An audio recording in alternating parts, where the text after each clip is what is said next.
Final year Hindi medium 6 semester students advanced statistics subject में model number 4 और problem number 4 regression analysis के अंतर्गत मैं आपके सामने आया हूँ। मेरा नाम doctor K V Somnath ji, college of commerce Wardha. पहला ये जो प्रॉब्लम है, ये प्रॉब्लम के बारे में थोड़ा सोचते हैं। ये प्रॉब्लम जब दो रिग्रेशन इक्वेशंस दिया जाता है और उस रिग्रेशन इक्वेशंस के जरिए अपने को मीन वैल्यू फाइंड आउट करना है, कोरिलेशन फाइंड आउट करना है, स्टैंडर्ड डिविएशन फाइंड आउट करना है। जब अपने को x और y वेरिएबल दिया जाता है तो रिग्रेशन कैसे करना अपने को मालूम है। लेकिन अगर दो इक्वेशंस देता है, एक x ऑन y बोलो और दूसरा y ऑन x बोलो, ऐसा x ऑन y और y ऑन x के दो इक्वेशंस अगर दिया जाता है और वेरिएंस ऑफ x के दिया जाता है तो अपने को mean values of x y कैसे कैलकुलेट करना, कोरिलेशन कैसे कैलकुलेट करना, स्टैंडर्ड डिविएशन ऑफ वाई कैसे कैलकुलेट करना, ये सब इसमें देखा जाता है। जनरली ऐसे जब दो रिग्रेशन इक्वेशंस दिया जाता है तो जो सेकंड इक्वेशन दिया जाता है उसको एक्स ऑन वाई के रूप में लिया जाता है और जो पहला इक्वेशन दिया जाता है उनको वाई ऑन एक्स दिया जाता है। यानी अब दो इक्वेशंस दिए हैं, अपने को कौन सी एक्स ऑन वाई कौन सी वाई ऑन एक्स वो बताते नहीं, लेकिन अपने को एक एजम्पशन लेना है कि जो दूसरी बार जो सेकंड इक्वेशन जो दिया जाता है उसी को एक्स ऑन वाई मानना है और जो पहला इक्वेशन दिया जाता है उसको वाई ऑन एक्स मानना है। तो इतना ही थोड़ा एजम्पशन लेके अपने को प्रॉब्लम के अंदर जाना। पहले प्रॉब्लम क्या है वो देख लेते। एक इक्वेशन दिया गया है 8x - 10y + 66 = 0, 40x - 18y = 214, variance x = 9 और वेरिएंस ऑफ x = 9 और अपने को क्या फाइंड आउट करना है, mean value of x and y, correlation and standard deviation of y। ये है प्रॉब्लम। अपने को दो इक्वेशन दिया गया है और x वेरिएबल की वेरिएंस दिया हुआ है। अपने को x और y वेरिएबल्स का मीन, कोरिलेशन और y का स्टैंडर्ड डिविएशन अपने को कैलकुलेट करना है। तो अपना जो ओरिजिनल इक्वेशन था अपन ने उसको ऐसा फिर एक बार लिखा है, 8x - 10y + 66 = 0, 40x - 18y = 214। अब ये जो इक्वेशंस है उसको एक पर्टिकुलर लेवल में उसको रीअरेंज करते हैं। जैसे पहला इक्वेशन क्या है, 8x - 10y + 66 = 0, तो इसको अपन ने कैसे कन्वर्ट किया है, 8x - 10y = -66, यानी जो = 0 के पहले जो 66 है उसको अपन -66 करेंगे, क्योंकि एक जो आंकड़े हैं उसको पूरी की पूरी राइट हैंड साइड लेके चले जाते हैं। तो पहला इक्वेशन हो गया 8x - 10y = -66, इधर का +66 इक्वेशन इक्वल मार्क जाके इक्वलाइज टू चेंज होके उधर गया है तो वो -66 हो जाता है। 40x - 18y = 214, वो भी ऐसे जो पहला इक्वेशन था तो 40x - 18y = 214, वो इसको वैसे की वैसी है। अब उसके बाद स्टेप 1 क्या है, x ऑन y उसको कैलकुलेट करना है और x ऑन y के जरिए अपने को क्या कैलकुलेट करना है, इक्वेशंस को सॉल्व करके bxy यानी coefficient of x on y equation अपने को कैलकुलेट करना है। तो अभी पहले इक्वेशन ले लेते हैं, 8x - 10y = -66, दूसरा 40x - 18y = 214। अब दोनों इक्वेशंस को अपने को लेना है। कैसे लेना है, सो पहले अपना जो इक्वेशन है उसको x ऑन y में कन्वर्ट करना है। तो 40x = -18y के उधर जाएंगे तो +18y हो जाएगा, तो 40x = +18y + 214। अब ये जो इक्वेशन है 40x = 18y + 214, इसको अपने को सिंप्लीफिकेशन करना है। तो सिंप्लीफिकेशन कैसे करेंगे, जो x की जो वेरिएबल है, x वेरिएबल में कितना अमाउंट है 40 है, जो वो 40 से पूरी की पूरी इक्वेशन को डिवाइड करना है।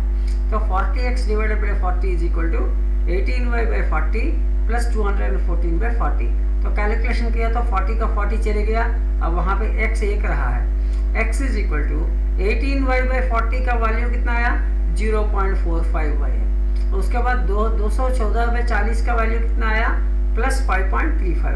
तो पूरा इक्वेशन कैसे आया, x is equal to 0.45y plus 5.35।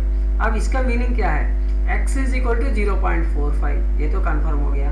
अब दूसरा 0.45y जो बताया उसको अपन गुहित मानते हैं bxy, यानी coefficient of x on y, इसको 0.45 लेते हैं। अब वैसे कि वैसे y ऑन x को लेते हैं। कहाँ पे, y ऑन x इक्वेशन से अपने को byx कैलकुलेट करना है, यानी coefficient of y on x calculate करना है।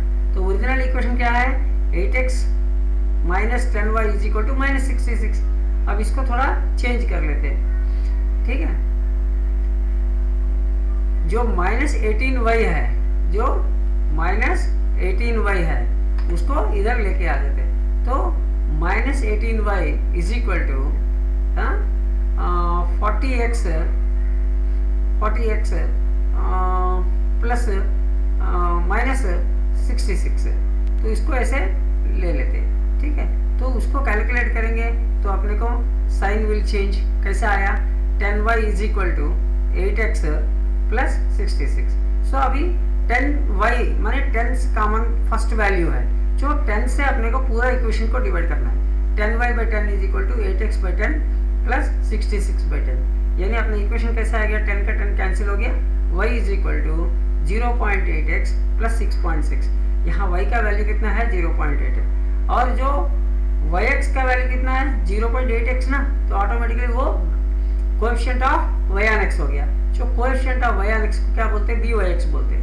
byx is equal to 0.8। अपने पास दो आंसर आ गया, एक bxy आ गया 0.45, दूसरा byx आ गया 0.8।